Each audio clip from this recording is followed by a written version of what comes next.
The Battle of Monte Cassino, January to May 1944. 4 brutal assaults on an ancient monastery fortress atop a mountain in Italy.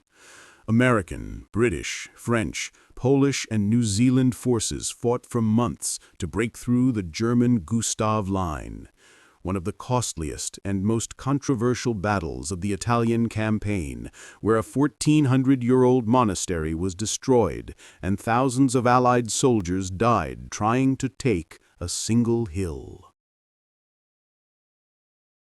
Welcome back, everyone. Today, I want to tell you about one of the toughest battles American forces fought in World War II. A battle that lasted 4 months, involved multiple Allied nations, and centered on a single objective: a monastery sitting on top of a mountain in Italy. A battle where Allied forces attacked the same position 4 separate times, each time taking enormous casualties, each time failing to break through. Until finally, on the 4th attempt, they succeeded. This is the story of the Battle of Monte Cassino, fought from January to May 1944. To understand Monte Cassino, you need to understand its position.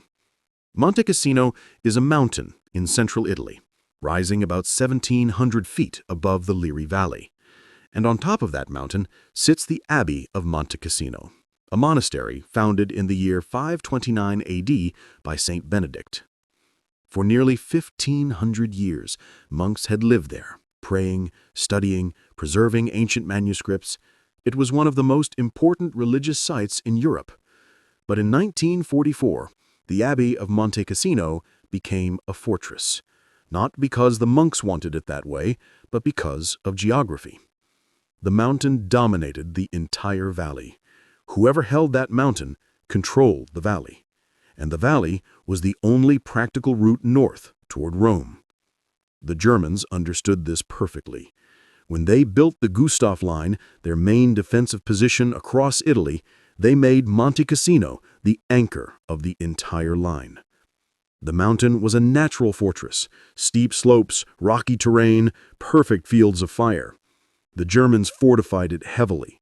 They built bunkers, gun positions, observation posts. They mined the approaches. They positioned artillery to cover every avenue of advance. And from the top of Monte Cassino, German observers could see everything happening in the valley below. Every Allied movement, every concentration of troops, every supply convoy. The Germans could see it all and call in artillery on it. The Allies had to take Monte Cassino. There was no way around it. As long as the Germans held that mountain, the Allied advance was stopped. So, in January 1944, they began the first of 4 attempts to take it. The first battle began on January 17, 1944. The U.S. Second Corps, including the 36th Infantry Division, was ordered to cross the Rubble River at the base of the mountain and attack the German positions. The 36th was a Texas National Guard division. Good soldiers, but they'd been fighting continuously since landing at Salerno 4 months earlier. They were worn down, under strength, and now they were being asked to conduct one of the most difficult military operations, a river crossing under fire. The Rubble River wasn't wide, but it was deep and fast-flowing. The Germans had prepared the defenses perfectly. They'd cleared fields of fire, mined both banks, positioned machine guns to cover the crossing sites, and ranged in their artillery. They were ready. On the night of January 20th, soldiers of the 36th Infantry Division began crossing the Rubble. They carried rubber boats and wooden planks to build footbridges. They moved forward in darkness, trying to reach the river without being detected. But the Germans were waiting. As soon as the Americans reached the river, the Germans opened fire. Machine guns, mortars, artillery. The riverbanks erupted in explosions and tracer fire. Private First Class Henry Gonzalez from Texas described that night, "We tried to launch the boats, but the current was too strong. Guys were getting shot trying to paddle across. The boats were sinking. The Germans had shot holes in them. Men were drowning in that river, weighed down by their equipment. It was chaos. Some soldiers made it across and tried to establish a foothold on the far bank, but German counterattacks drove them back. The engineers trying to build bridges came under murderous fire. Many were killed before they could even start construction. By dawn, the attack had failed completely. The 36th Division tried again the next night. Same result: heavy casualties, no progress. In 2 days, the 36th Infantry Division lost over 2,000 men, killed, wounded, or missing. They'd barely made it across the river, let alone reached Monte Cassino itself. The survivors were bitter. They felt they'd been sent on a suicide mission. The division commander protested to his superiors that the attack was impossible under those conditions. After the war, there were congressional investigations into whether the attack had been properly planned. But in January 1944, the dead were buried, and the army moved on to the next attempt. The second battle for Monte Cassino began in mid-February. This time, the attack would be led by the New Zealand Corps, which included New Zealand, Indian, and British units. But first, a controversial decision was made. Allied commanders debated whether the Germans were using the monastery itself as an observation post and fighting position. The Germans claimed they were respecting its religious significance and weren't occupying it, but Allied soldiers swore they'd seen German soldiers in the monastery and taken fire from it. General Freyberg, the New Zealand commander, believed the monastery was being used by the Germans. He argued that as long as it stood, it would be impossible to take the mountain. He requested that the monastery be destroyed by aerial bombardment. This was an agonizing decision. The Abbey of Monte Cassino was a priceless cultural and religious treasure, nearly 1,500 years old. Its libraries contained irreplaceable medieval manuscripts. But Allied soldiers were dying, and the attack was stalled. On February 15, 1944, American B-17 and B-25 bombers dropped hundreds of tons of bombs on the Abbey of Monte Cassino. For hours, wave after wave of bombers pounded the monastery. The ancient building was reduced to rubble. Watching from below, Allied soldiers cheered. Surely now the attack would succeed. But it didn't. In fact, destroying the monastery made things worse. The rubble created perfect defensive positions. German paratroopers, elite troops from the 1st Fallschirmjäger Division, moved into the ruins and turned them into a fortress. The bombing had accomplished nothing except destroying a cultural treasure and giving the Germans better defensive positions. The ground attack that followed the bombing was a disaster. New Zealand and Indian troops attacked up the mountain through terrible weather, rain, snow, mud. The German paratroopers fought from the rubble with ferocious determination. Every pile of stones became a bunker. Every crater became a fighting position. Private Chander Singh, an Indian soldier who fought in that battle, later recalled, "We climbed that mountain under fire. Men fell all around me. We'd take one position and the Germans would counterattack and drive us back. We were fighting in ruins, in mud, in the cold, and the Germans never stopped fighting. They were the best soldiers I ever faced." After days of brutal fighting, the second battle also ended in failure. The Allies had gained some ground, but were nowhere near taking the monastery or breaking through the German line. Casualties had been heavy on both sides. The third battle began in mid-March. This time, the Allies tried a different approach. Instead of attacking straight up the mountain, they'd attack the town of Cassino, at the base of the mountain, trying to work their way up from there. First, they'd level the town with bombs. On March 15th, Allied bombers dropped over 1,000 tons of bombs on the town of Cassino. Then, artillery pounded it for hours. The town was reduced to rubble, not a building left standing. Allied commanders thought no one could survive that bombardment. But the German paratroopers survived. They'd taken shelter in cellars and bunkers. When the Allied infantry, New Zealanders and Indians moved into the ruined town, the Germans were waiting. What followed was some of the most savage urban combat of the entire war. The fighting in Cassino Town went on for days, building to building, room to room, sometimes hand to hand. The Germans held the ruins with incredible tenacity.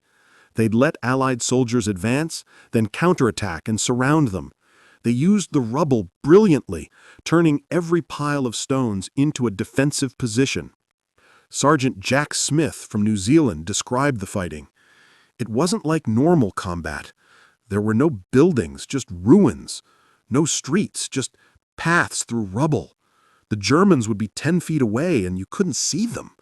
You'd think you'd cleared a position, then Germans would pop up behind you. It was a nightmare. One position became legendary, the Continental Hotel, or what was left of it. German paratroopers held the ruins of that hotel for days against repeated Allied attacks. The fighting there was incredibly intense. Grenades, close-range firefights, soldiers dying in the rubble. Despite tremendous courage and heavy casualties, the third battle also ended in stalemate.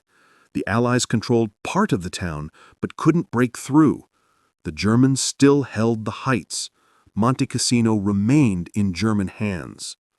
By late March, the Allies had been attacking Monte Cassino for over 2 months. They'd tried 3 times. They'd suffered thousands of casualties, and they'd failed each time. The mountain remained in German hands, and the advance toward Rome was still blocked. Allied commanders regrouped and planned a 4th assault. This time, they'd do it right. They'd mass overwhelming force, multiple divisions attacking simultaneously all along the Gustav Line. They'd coordinate the attack on Monte Cassino with attacks elsewhere to prevent the Germans from concentrating their forces. And they'd bring in fresh troops, including the Polish Second Corps. The Poles had a personal stake in this battle. Poland had been invaded and occupied since 1939. Polish soldiers had been fighting in exile, waiting for their chance to strike back at the Germans. Now they were being asked to take Monte Cassino. They accepted the mission with determination. This would be Poland's contribution to the liberation of Europe. The fighting was as brutal as ever. The German paratroopers who'd held that position for 4 months against 3 previous attacks fought with their usual skill and determination. But this time they were stretched too thin. They were facing attacks from multiple directions simultaneously. They couldn't hold everywhere. The Poles attacked the monastery ruins from the north, fighting their way up the mountain through minefields and German strongpoints. The casualties were horrific. Some Polish units lost over 50% of their men, but they kept attacking, kept pushing forward. Meanwhile, French colonial troops, Moroccans, Algerians, Tunisians, achieved a breakthrough in the mountains to the south. These were tough, experienced mountain fighters, and they found paths through terrain the Germans thought was impassable. Their breakthrough threatened to cut off the German defenders at Monte Cassino. The Germans realized they were about to be surrounded. On the night of May 17th, they began withdrawing from Monte Cassino. After 4 months, after 3 failed Allied assaults, after thousands of casualties on both sides, the Germans finally abandoned the position. On the morning of May 18, 1944, Polish soldiers climbed to the ruins of the monastery and raised the Polish flag. After 123 days of battle, Monte Cassino was finally in Allied hands. The monastery was eventually rebuilt after the war, restored to its former glory. Today, if you visit Monte Cassino, you can see the rebuilt abbey, looking much as it did before the war. You can also visit the Polish military cemetery on the mountain, where over 1,000 Polish soldiers who died taking Monte Cassino are buried. There's a famous poem written by a Polish soldier, Felix Konarski, called The Red Poppies on Monte Cassino. It became an anthem for the Polish forces, a reminder of their sacrifice. The refrain goes, "Red poppies on Monte Cassino, instead of dew, drank Polish blood." Those poppies still grow on that mountain, a natural memorial to the thousands who died there. For the American soldiers who fought at Monte Cassino, particularly the men of the 36th Infantry Division, the battle remained a painful memory. They'd been sent to cross a river under impossible conditions and had suffered terrible losses. Many felt their sacrifice had been wasted, that they'd been asked to do the impossible. After the war, veterans of the 36th Division pushed for investigations into the planning of the Rapido River crossing. The investigations found mistakes had been made, but no one was held accountable. The dead stayed dead, and the survivors carried the memories. Monte Cassino showed both the best and worst of the Allied conduct of the war. The worst, poor planning, unnecessary destruction of cultural treasures, attacks that should never have been ordered. The best, the incredible courage of soldiers from multiple nations, fighting in terrible conditions, never giving up despite repeated failures. It also showed the fighting quality of the German soldier. Those German paratroopers held Monte Cassino for 4 months against overwhelming Allied superiority in numbers, firepower, and air support. They fought with skill, courage, and determination. They inflicted far more casualties than they suffered. Even in a losing cause, defending a regime that was collapsing, they fought like professionals to the end. But ultimately, they lost. The Allies took Monte Cassino. The Gustav Line was broken. The road to Rome was open. Within 2 weeks, American forces would enter Rome. The Italian campaign would continue north, but the deadlock at Monte Cassino was finally broken. Today, Monte Cassino stands as a reminder of the cost of war. The rebuilt monastery is beautiful and peaceful, but the cemeteries surrounding it tell a different story. American, British, Polish, Indian, New Zealand, French, German, soldiers from across the world, buried on that Italian mountainside, all casualties of a battle that lasted 4 months and accomplished what could, perhaps, have been done differently. The soldiers who fought at Monte Cassino deserve to be remembered. They fought in one of the toughest battles of the war, in terrible terrain and weather, against a skilled and determined enemy. They attacked positions that should have been impregnable. Many died trying, but eventually, through sheer determination and sacrifice, they prevailed. Private First Class Robert Capa, the famous war photographer, was at Monte Cassino with the American forces. He took photographs that captured the hell of that battle, soldiers sheltering in ruins, wounded being evacuated, the destroyed monastery on the hilltop. He later said, "Monte Cassino was the worst I saw in the war, worse than D-Day, worse than anything. The suffering was enormous, and it went on for months." The Battle of Monte Cassino. 4 battles, 4 months. 55,000 Allied casualties, one of the bloodiest and most controversial battles of World War II. A battle where soldiers from America, Britain, Poland, India, New Zealand, France, and other Allied nations all fought side by side. A battle that showed the terrible cost of war and the extraordinary courage of the soldiers who fight it.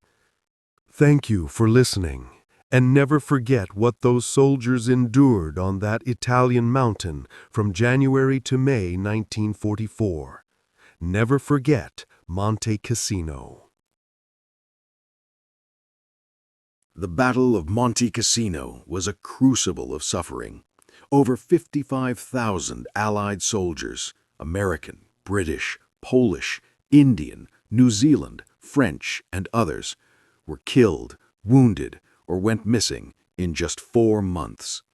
Thousands of Germans also fell defending a mountain and a monastery that should never have been a battlefield. Entire towns were obliterated. Cassino was leveled. Streets, homes, schools, churches reduced to rubble. A 1,400-year-old abbey, priceless and irreplaceable, was destroyed in an instant. Imagine the faces of the soldiers, young men from distant countries, torn apart by artillery, frozen in mud, drowning in rivers, crushed in ruins. The survivors carried scars for life, broken bodies, broken spirits, memories that would never fade. Families never saw their sons, brothers, husbands, or fathers again. Souls extinguished forever, lives sacrificed on the altar of war. And for those who start wars, who send men and boys to die for ambition, pride, or greed, let history remember them for what they are: cowards who feed on the blood of others, dragging humanity into hell. May their names rot in infamy. May they burn in the fires they lit for others. War is never glorious. War is not brave. War is death, suffering, and grief multiplied beyond measure. Monte Cassino shows it in every shattered stone, every tear-streaked face, every poppy growing over the blood-soaked earth. Never forget, never forgive the needless cruelty of war. The mountain is peaceful now, the monastery rebuilt, but the memory remains. 55,000 lives lost, hundreds of thousands wounded, a cultural treasure erased, and souls forever scarred. And those who choose war, let them remember that history will not absolve them. Monte Cassino, an eternal reminder that war devours everything, leaves nothing but grief, and punishes all who dare start it.